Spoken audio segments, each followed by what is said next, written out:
আসসালামু আলাইকুম বন্ধুরা, আমার চ্যানেলের পক্ষ থেকে সবাইকে স্বাগত জানিয়ে আজকের ভিডিও শুরু করলাম। সবাই কেমন আছো? আশা করছি ভালো আছো। আলহামদুলিল্লাহ আমিও ভালো আছি। আজকে আমি দেখাবো খুবই সহজভাবে ডাঁটা শাকের রেসিপি। সবাই প্রথম থেকে শেষ অবধি দেখে নিও, আর ভালো লাগলে একটা লাইক করে দিও।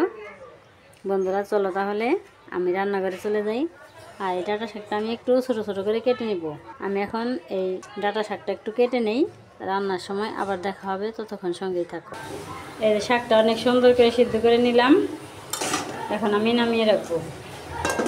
এই যে বন্ধুরা, আমি শিলপাটায় সুন্দর করে বেটে নিলাম কাঁচা পেঁয়াজ দিয়ে। এই ভর্তাটা কিন্তু খাইতে দারুণ লাগবো। তাহলে আজকে আমার এই ডাঁটা পাতার ভর্তা রেসিপি কেমন হলো অবশ্যই কমেন্টে জানাবে। আর সবাই ভালো ভালো কমেন্ট করবে, আর সবাই পাশে থাকবে।